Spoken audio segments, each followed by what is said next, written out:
NBC News is reporting on U.S. maternal mortality rates, and they have doubled since 1999, and most of the deaths were amongst black women. There were an estimated 1,210 maternal deaths in 2019, compared with 505 in 1999, according to a study published in the medical journal JAMA. That is a pretty big jump.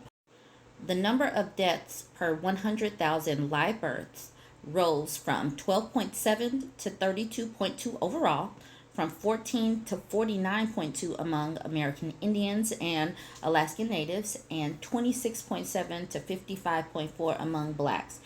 9.6 to 20.9 among Asians, Native Hawaiians, and other Pacific Islanders, and 9.6 to 19.1 among Hispanics, and 9.4 to 26.3 among whites. Unlike previous U.S. studies of maternal mortality, which focused on national trends, the current study analyzed data state by state. To the researchers' surprise, black women had the highest maternal mortality rates in some Northeast states. Often, states in the South are called out as having the worst maternal mortality rates in the nation, whereas California and Massachusetts have the best. But that doesn't tell the whole story. It's essential to look at the disparities between the populations that exist even in the best states.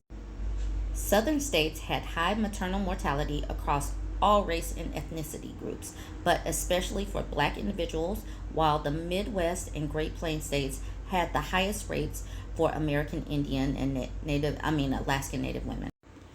The most common causes of death within 1 year after the end of pregnancy include mental health conditions, excessive bleeding, cardiac and coronary conditions, infections, blood clots, and pregnancy-related and high blood pressure, according to the U.S. Centers for Disease Control. Our findings provide important insights on the maternal mortality rates leading up to the pandemic, and it's likely we'll see a continued increase in the risk of maternal mortality rates across all populations if we analyze data from subsequent years.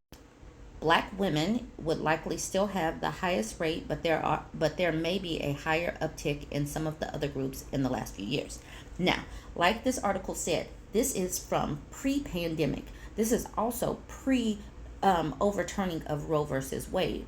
So in certain states, they are running out the doctors and the nurses. So I have a feeling that this is all going to continue to get worse. If it was bad in 2019, it is going to be even worse once all of these OBGYNs leave and these labor and delivery places close.